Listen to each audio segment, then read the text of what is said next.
Amerika 20 tahun ke depan. Pria tampan ini mau meninggal. Tidak takut sedikit pun. Dokter bantu dia pasang sabuk pengaman. Menyalakan mesin. Mendorong ranjang ke depannya.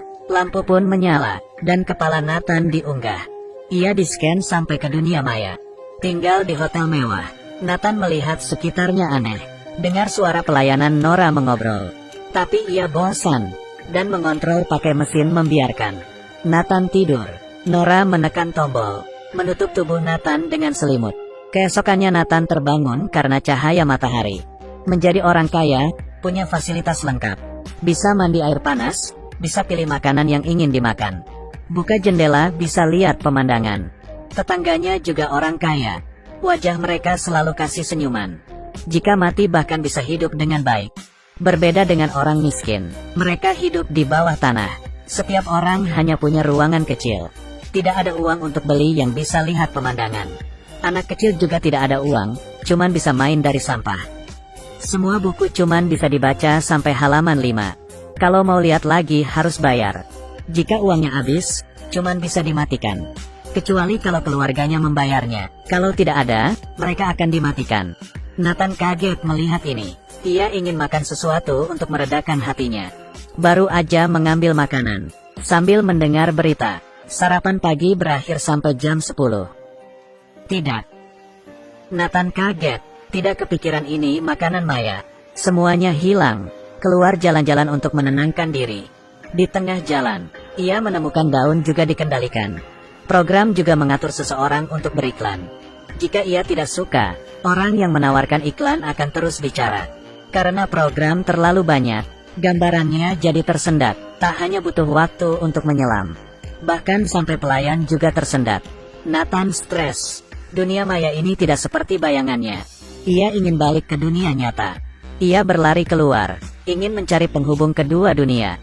Di dalam dunia maya, perilaku begitu bisa disebut bunuh diri. Karena toren berbahaya, dan bisa dimusnahkan. Tidak boleh melewati batas toren. Ia tetap melewatinya. Tiba-tiba pelayanan Nora muncul. Nathan marah, membuat Nora menangis. Tapi Nora tidak menyerah. Mungkin ketidaksempurnaan ini akan buat tempat ini seperti dunia nyata. Karena kehidupan tidak sempurna. Ia tergerak hatinya. Dan akhirnya kembali.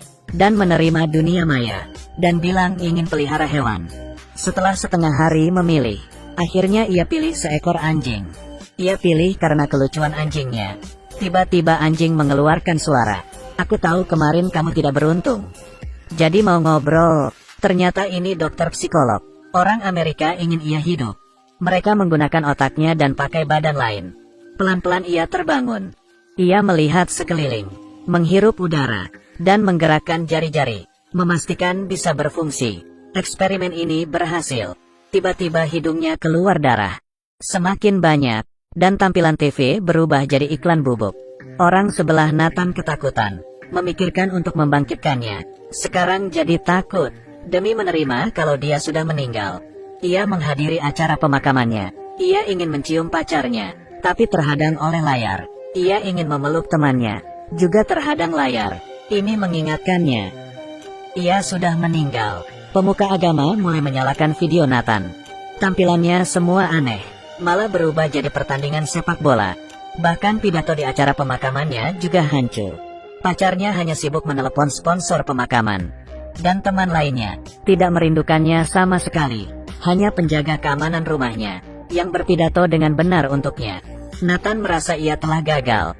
Ia ingin bilang ke pacarnya, tapi pacarnya menyalahkannya, dan menghapusnya, agar ia hilang selamanya. Nathan sedih. Apa kehidupan ini sudah mati? Semua uangnya diambil oleh kerabat. Semuanya tidak ada hati, tidak ada satu teman pun yang bisa menghibur dirinya. Tujuan semuanya hanya untuk berkumpul. Untuknya ada pelayanan Nora di sana. Nathan senang. Tiba-tiba ia terpikir, mungkin bisa jadikan Nora teman baru. Saat balik ke dunia maya, Nathan mencari Nora. Saat yang lain memberikan bintang jelek untuknya. Ia memberikan bintang 5, membantunya menaikkan peringkat. Mereka pergi ke perpustakaan. Jelajahi arti maya dan nyata. Nathan juga membantu Nora mengurus tamu di saat ia sedang sibuk. Membuat senang keponakan Nora. Keduanya jadi semakin dekat. Malam itu Nora lembur. lihat Nathan sedang gambar. Dia penasaran dan menghampirinya, mau mengobrol dengannya. Tiba-tiba Nathan ingin melihat kantor Nora. Nora membuka HP-nya, memperlihatkan Nathan kantornya, ngobrol dengan asik, dan menatap langit. Mereka terbaring di atas rumput. Keesokan harinya, Nora ketahuan oleh bosnya. Bosnya marah, merasa Nora dan pelanggannya terlalu akrab. Nora dipecat. Nathan oleh ibunya juga dikeluarkan dari dunia maya. Tira ini mematikan tombol. Nathan muncul di bola lampu. Ia dilihatkan ke seluruh dunia. Sebuah kota neon, sampai ke padang rumput Afrika. Nathan melihat. Ia dikontrol oleh pria itu. Nathan dan pria itu ngobrol. Harus tinggal di mana? Tiba-tiba pacarnya Ingrid masuk dan ingin membawanya pergi. Ibu Nathan tidak setuju. Dia adalah milikku. Dia bukan milikmu. Dia anakku. Keduanya berargumen. Pelayanan Nora bergegas muncul. Bicara yang masuk akal. Buat ibunya setuju untuk kasih ke pacarnya. Baru aja Ingrid keluar, langsung direbut oleh gangster. Mereka langsung mengejar dan melempar hard drive ke kolam. Ingrid kaget dan sedih. Langsung masuk ke dalam kolam, mencarinya. Tapi dia tidak tahu, hard drive Nathan sudah diganti Nora. Ia dari awal tahu, ada orang ingin menghancurkan Nathan. Nathan dikembalikan ke dunia maya. Nora memulihkan diri sendiri, dan muncul di hadapan Nathan. Keduanya memutuskan, mencari tahu, siapa yang membunuhnya. Dunia maya ada perubahan besar. Nathan bisa diperbaharui, mengembalikan ingatannya. Sebelum diperbaharui, Nora mencari kesempatan.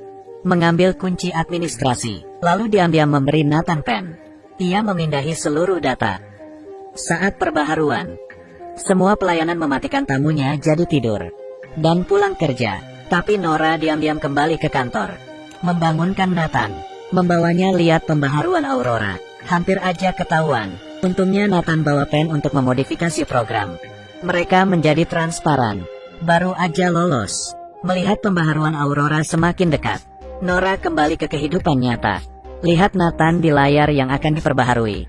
Nora tiba-tiba ragu, karena ia belum kasih tahu. Setelah pembaharuan, Nathan tidak akan mengingatnya lagi. Demi mengembalikan ingatan Nathan, ia menekan konfirmasi. Keesokan harinya, ia dihidupkan lagi. Ia sama sekali tidak mengingat Nora. Nora sedih, menangis dan izin pulang.